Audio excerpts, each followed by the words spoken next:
give you heads up what's gonna happen tomorrow.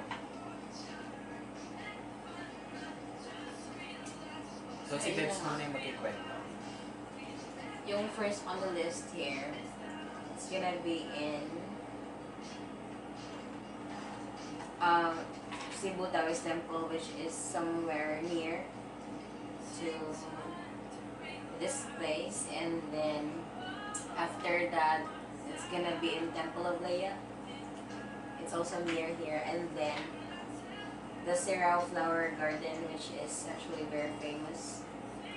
And then lastly, that will be Tops Lookout, wherein you would be able to see the city lights.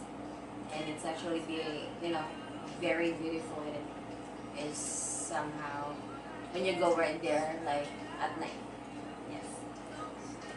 Okay, so she have given us a glance of places where we will go tomorrow. And I know at the back of your mind, you may be thinking what or how much would be the rate is.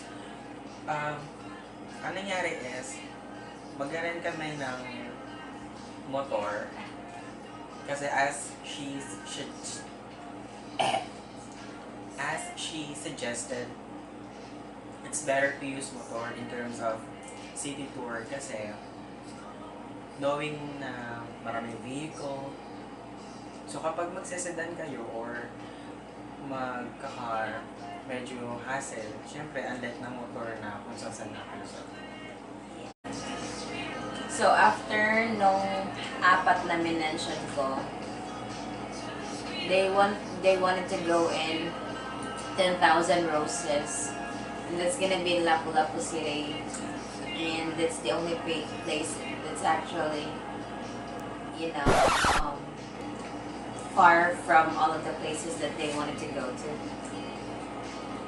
And the other three that they wanted to go to is in Magellan's Cross and Fort San Pedro, as well as Basilica del Santo Niño, wherein they're actually located downtown. And the three of them are actually just near to each other. So yes. And no entrance fees for those tourist spots. Yung sa sa Taoist Temple, Temple of Leia, Serao Flower Garden, tsaka sa Tops may entrance doon. And as well as in 10K Roses.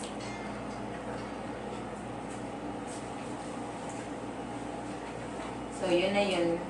Then baka meron din kaming madadaanan na mga tourist spots din na close lang sa mga gusto namin puntahan. Tapos nga, yun nga pala, yung rent namin sa motor per head is 800 pesos. Siguro for me, it really depends upon how you would negotiate with those people, with those locals. And since yung friend ko, taga dito naman, kaya siguro nakakuha siya ng mas mababa. Besides, family or friend, if I'm not mistaken. Actually, kasama yung papa. Kasi yung uncle ko. Kasi nakapunta na sila. And mas sila, mas alam nila yung place. Plus bonus points yan. So, if I were you guys, if you're planning to go somewhere, better for you to look for a friend who's living there. Yes. Take advantage of them. No, just kidding. Grabe siya. Pero ayun nga. Siguro at this point in time, you may be thinking na, ang gulo-gulo na ito nalari. Okay, so that's all for tonight, guys. Thank you so much, and I hope to see you tomorrow. I mean, I hope you would watch until the end.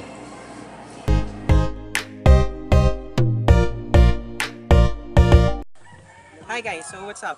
So our first destination is here in Serao Garden, which they call Little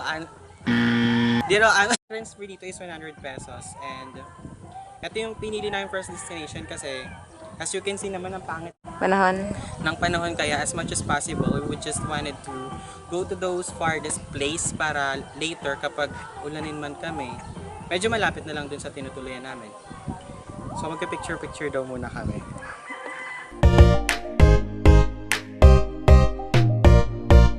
1, 2, 3, smile! Hindi mo siya, oh. Tagal lang smile niya. So I think this place is, knowing it's a garden, there's a lot of flowers in here, and then ay, ayun na nga, kasi as you can see, it's parang ano eh, pang wedding thing, and there's a lot of, And the visitors. and of course, bet daw ni Pez. He's not looking at here. I don't know, maybe he knows that I'm filming him, but yeah. Okay, so let me take a picture na. Ebs, di ba sabi this is your first time to go here in Serao? Yeah. What can you share us about this place? Like, does it have any history? Or what? Not at all.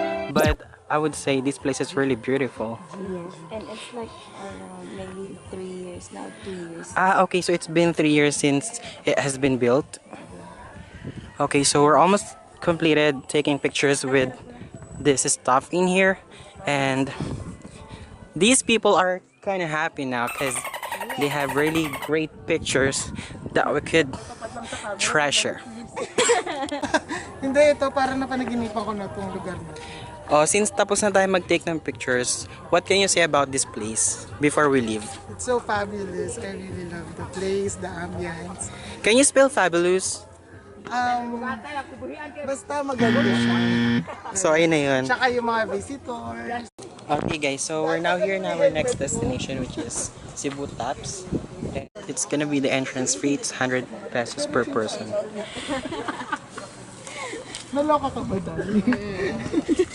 Mas sila yung naloka. Naloka sila. Ano sabi nila? Bakit? Ano nangyari? Ha? Change outfit daw ako. O, diba? Kasi nga, marami siyang outfit. O, yung daan. Kasi yung places na pupuntahan namin, yung designs nila, iba-iba. So, it's pretty better if you would bring lots of dress that has different colors. Hindi. Para kunyari, day 1, day 2, day 3. Kasi ilang days na tayo rito. Ay, tayo na binabasa Pero di ba originally dapat gabi tayo dito? Kaso nga lang because of the bad weather, kaya we choose The to bad weather. go here The bad weather. na mas maaga.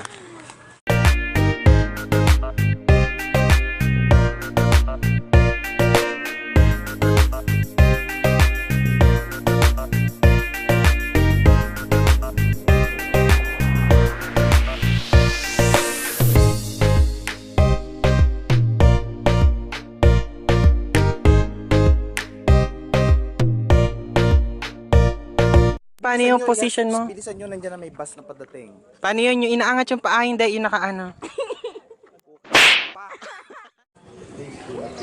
Hi guys, so we are now here in our third destination, which is Temple of Leia. Here in Temple of Leia, they have an entrance fee of amounting magkano guys? 50. 50 pesos. Unlimited na siya. You can take a picture wherever you want. So let's come in. There's a story behind it. Behind this temple. It's actually it's dedicated for the wife, for his wife, which is Leia Adarna. Adarna yun. Leia Adarna pala. So here's the full view of Temple of Leia.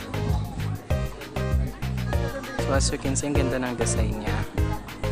And it's also an overlooking. Oh. So refreshing here though. This is one of the best places here in Cebu. Ayan guys, we are now headed to our fourth destination, which is Magellan Cross. Ito, that's the way we take a picture.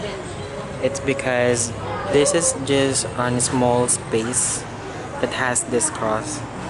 And of course, medyo mahirap mag-take ng picture, especially if your camera is not, I don't know what do you call that, but let me show you guys.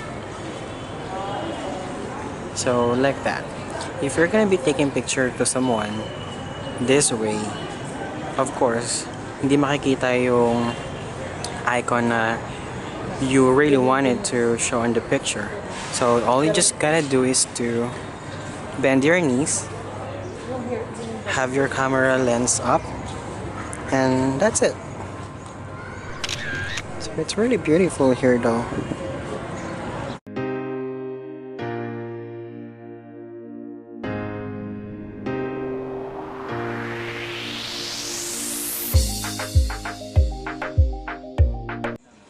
Pero ano ay natutunan mo? Sa ano, Bisaya. ambot sa imo lubot.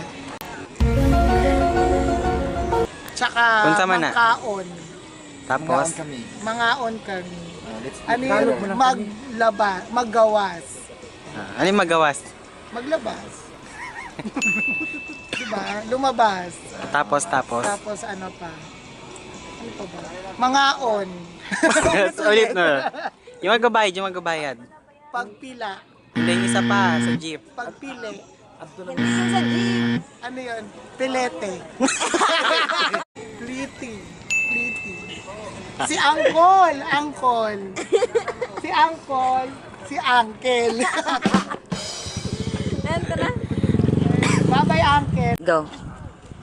Hi guys, so finally we are now down here in our last destination, which is 10,000 closer. And it's kind of tiring for the travel because it took us like a couple of hours.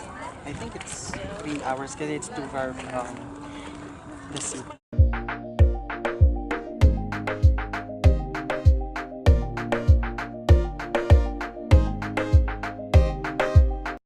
After taking pictures, gutom na kami. So in Bisaya, mauli na ta. Karong gusla na ako. So ayun lang guys. Thank you so much for joining us with our journey here in Cebu. Hi guys, so we're back na here sa hotel. So very tiring, but the places we've went to, it's really fantastic. Not just fantastic, it's awesome, fabulous. What else? Fantastic again. There's no such word to explain the feeling of being there. Tapos, lot of pictures. Tapos, picture lang naman habol namin dun. Lots of beautiful people. Ay, wow. So, let's ask them how's their experience. Bebs, ikaw, Beb, since those places na pinuntahan natin, some of it, you never went. You never been there. Ano? That was awesome. How about you? Magay ka naman sa vlog ko. Ay. So, ikaw? Ano sasabi ko? Grabe. First time. Like? Like, yung lahat kasi memorable eh. So, for me, it's sharing ka dyan. Yeah, so, I think this travel is very, sa akin, very memorable. Okay. But how about the experience aside from... Yeah, nakakapagod pero it worked. You know. Pwede ka magtagalog. Yeah. I know. Parang sulit. Yan, perfect. That's the best word. Kasi yung next person nga palang tatanungin natin, siya yung pinaka maraming na-enjoy. Mami, Like, na OMG. experience. Ay, wala ko na-experience masyado. Pero it was fun. Maraming nahimas. It was so fabulous for me. My most favorite part was talaga. I'm really sorry. Expired na talaga ang brain cells. When you said the Well, word, tawag na ba? My favorite part is yung Temples of Leia. Temple of Leia. Temple of Leia. Ang dami kasing temple. Kaya Shaolin ganun. Temple. Tsaka yung riding moment with Kuya. Charot! Charot! Pero ano, di ba may natutunan kang salita na Bisaya tapos Oo, sinabi? abot sa imo, lubot. Tsaka, ano yun? Yung huli mong sinabi kay Sinabi Kuya. mo kay Kuya. Gugma taka. Higugma taka. Ano ba? Ibig sabihin nun daw, goodbye. Pero nalaman ko kay Kuya. I love you pala. I love you ba yun? O, diba? I have... Happy birthday, Inan! Ayaw nga pala. It's 10:55 and mag-end na yung March 19. Before this day ends, I would like to thank you, those people who accompanied me here in Cebu kasi it's more fun traveling with friends kasi marami kang kachikahan tapos you'll not feel alone.